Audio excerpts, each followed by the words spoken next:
we are focusing sometimes too much on the weaknesses. Even as a students, I think you feel that it's the weaknesses that we focus on instead of focusing on where you did good. So if you focus on your strengths slowly, then you start to become better. And also mistakes. Mistakes should be learning opportunities. So every leaders, I think all of you in Bangladesh and all of the leaders here have experienced failure and doing mistakes. But those are the things that should be encouraged. No, but sometime in our culture, and also I don't know, probably in US culture also, challenges, one of the challenges, mistakes are seen as your weakness and you cannot move forward. So along that line, Katie, any challenges that you are facing?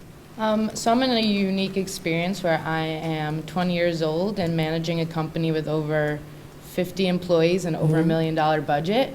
That's kind of intimidating prospect. I've never done this before, so my challenge is definitely gaining that life experience to run this type of nonprofit organization that I found myself in. So I'm learning every day, and it's always a challenge, but it's an exciting challenge for sure. Right. And Mayor, I think there are lots of challenges, and I so agree about the learning from one's mistakes, but also being able to admit those mistakes and to admit when you failed and to let others know that you're using it as a learning opportunity.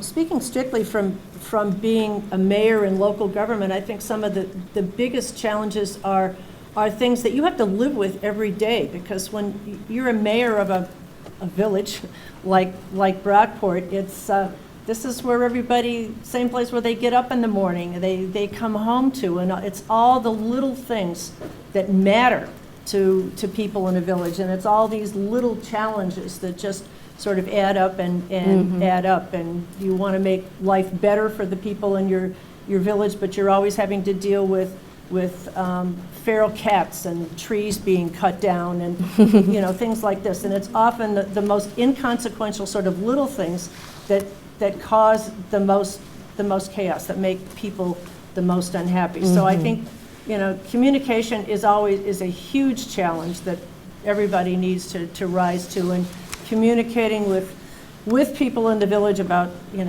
what's going on, listening to people, I think is really important, and doing it not only efficiently and effectively, but doing it in good time, responding to people. That's always a challenge.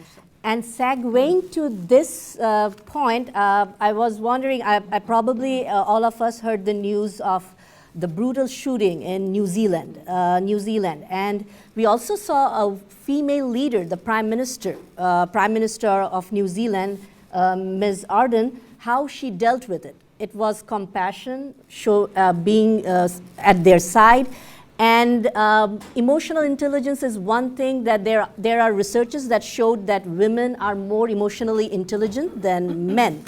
So do you think, the panel in Bangladesh, that our compassion, our emotional intelligence can be strength to promote more female leaders in the field of leadership positions? Do you think that it's a weakness that we are compassionate, or can it be transformed into strength? Okay, I think we will take responses from three of our panelists, and I've been told that this is going to be their closing remarks as well.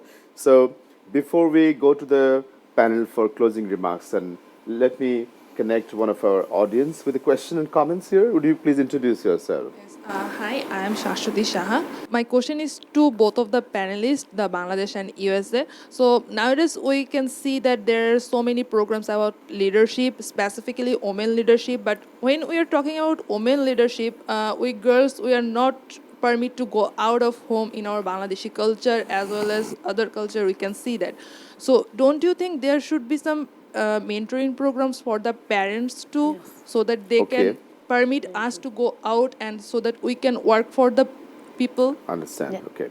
Thank you. During when I was from our Institute of Chartered Accountants of Bangladesh, when we were trying to increase number of students and also who were drop out to bring them again to back to their studies to finish.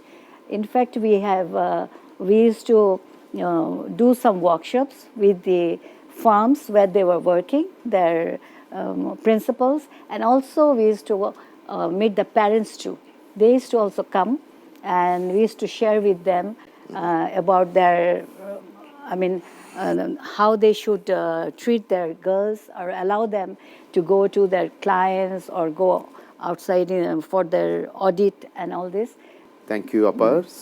Sonia Apar. Yeah, I have two comments as closing. One is to answer the question the lady asked. I definitely think this goes back to the point I made earlier that parents and older siblings, especially male siblings, need a little bit of mentoring to let the women, be more independent than they are, give them a bit more freedom.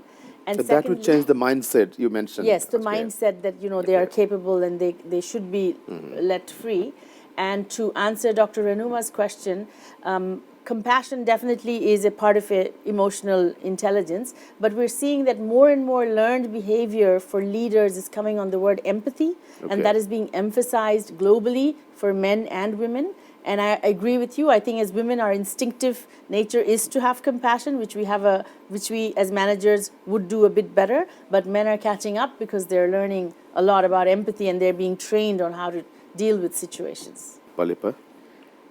Yes, the parental problems are there in terms of actually telling them to let go their daughters. But I think in this case, the state has to also perform in terms of providing them security on the road. And with the metros coming up, the normal transportation, the mass transportation is taking up. So the people, I think parents are going to feel more comfortable. Okay. So that is going to be one. And mentoring is also all the time required. And to about the woman as a leader, I think, yes, as Sonia said, we are actually compassionate. And it is natural with us, and we discuss more about the problem with all the colleagues, and then we come to a consensus. So we are always there to discuss, and in terms of communications also we are better. Okay. So I think men are also catching up. So we can actually utilize this skill to become a better leader. And I would like to tell young girls that don't give up. Okay. Before it is becoming actually the point that you should give up. So don't give up till you try hard and work hard and be relevant.